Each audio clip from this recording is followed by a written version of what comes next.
I'm into energy materials. Basically, it's photocatalysis that we do on metal oxides.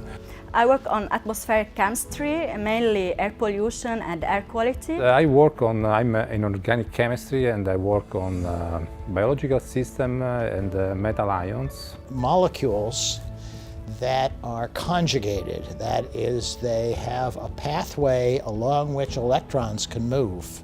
My research field is about smart nanomaterials to be investigated at the interface with the bio-related objects. I work in fabricating silicon nanostructures and innovative processing for application in solar cells and in microelectronics.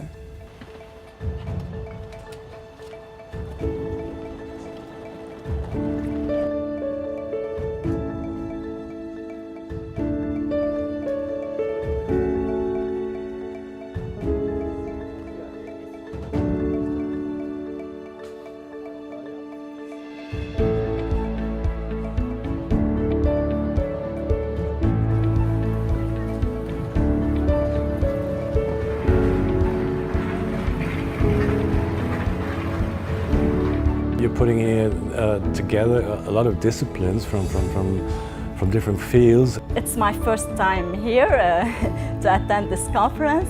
It's very nice. Friendly environment was a new experience, but very interesting.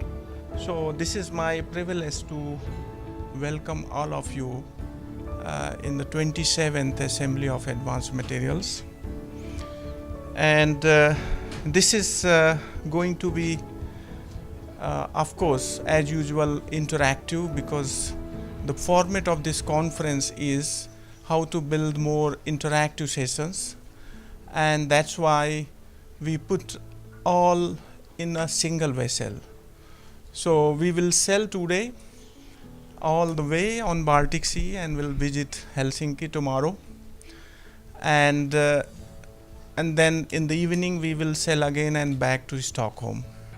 The realization by nano-imprint lithography, and you have the blue curve, which is the reflective spectra of the inverted cone grating. We directly produce hydrogen by coupling, say, a solar cell or solar panel to an electrolyzer with a DC-DC converter.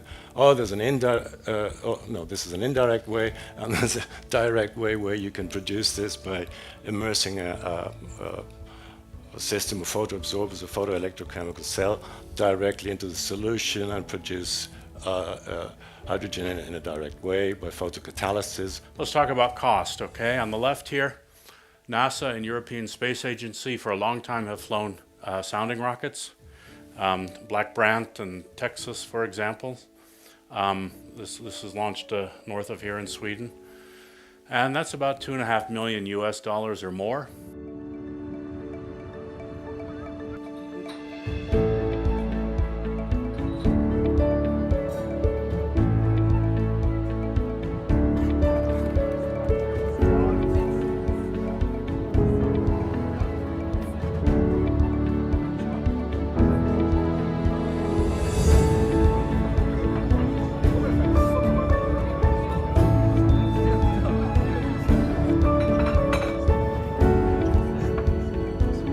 Coated with plasma polymer for appropriate surface properties, then attached to the surface of this microparticle nanoparticles to create nanotopography with tailored outermost surface chemistry implanted in mice in order to look at in the peritoneal cavity of mice in order to look at the inflammatory responses. And we have, for example, what we did. Then from the scan data, a 3D model is created on computer using a specialized software such as computer-aided design. And this 3D model is converted into machine language to manufacture the scaffold using, for instance, resorbable polymer. We have quite an extensive laboratory where we test a number of things in the lab, but then we also do a number of field tests. We focus on innovative and emerging technologies So basically the reason we do that is we're trying to advance the way that we design, build, and maintain infrastructure. And there are automated processes, but also manual processes for the production of FRP parts. And I want to highlight this hand layup process, which is the manual one, and according to our partners, still the most applied method for FRP component production. That's something completely new and something really funny and very nice, I must say.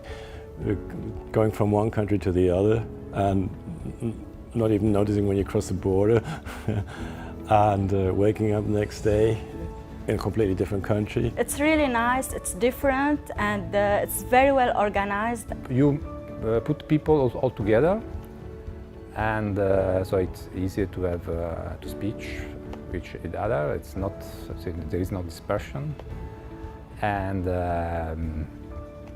I never. This is the first time on the boat. Actually, it's fine. It is something really new to me. I find it very innovative from some point of view. It has some advantages like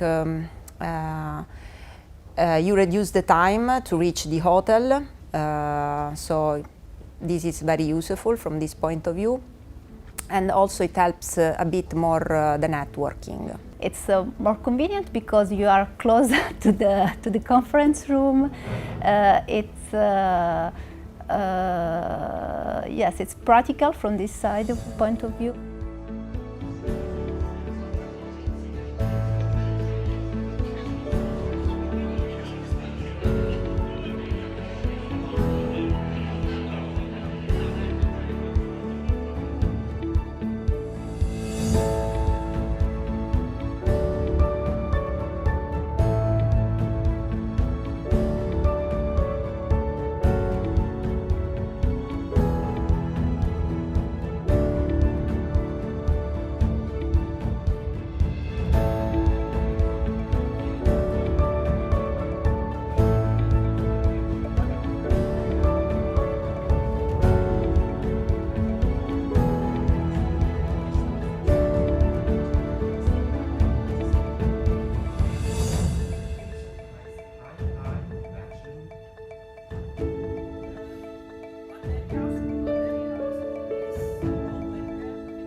Normally when we start projects, there's a few ways that we will often start projects. So we might see a problem and we might come forward, the research team might come forward and say to an airport authority or to a road authority, you have a problem here. The most important mission was for me to increase the output signal more along the product's roadmap. My impression is that the role of the university or university education is to get people trained in a lot of basic knowledge, which may be very useful for industry later, to really develop also methods and knowledge that at some point may be useful even for technological processes. I would like to share with you today my experience as a coordinator of a European project in the framework of a Meronet call, which is a specific project that needs both academia and industries. And actually the reason to search for this project was looking for funding, but at the end it resulted what we got success in this application.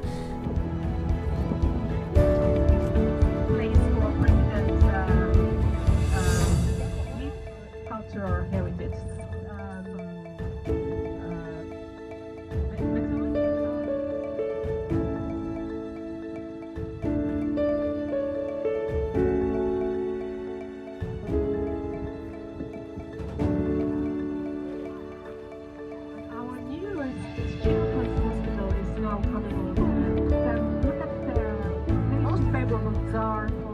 it's been a very interesting conference to me because most of the speakers were about fields that I know nothing about.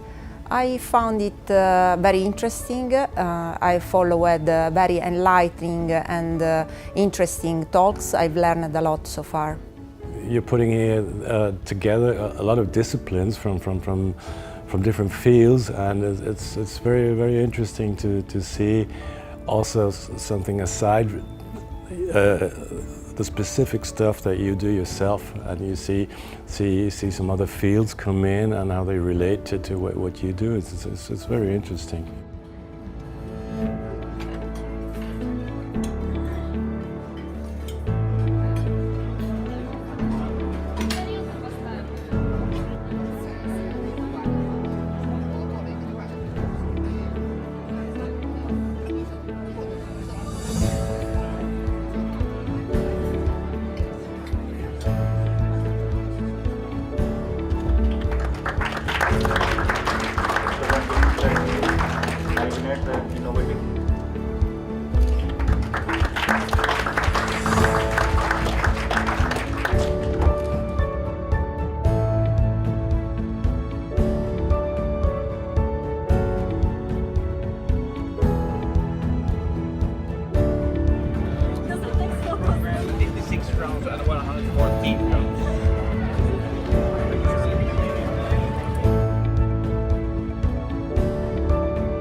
It's a very nice experience to attend this conference, very new concept, so yes, why not? It's really nice. So I will recommend this type of conference because it's a conference also in a ship. It's nice, and it's also with many thematic, and so it's multidisciplinary. So everyone can find interesting topic for his own research, of course. Yeah, I think it's an experience to try. Yeah, I think it's a positive experience. People can enjoy it. Try. It is an experience. It's something was totally new for me. I was expecting something new to test. It's definitely worth to try, and you will enjoy.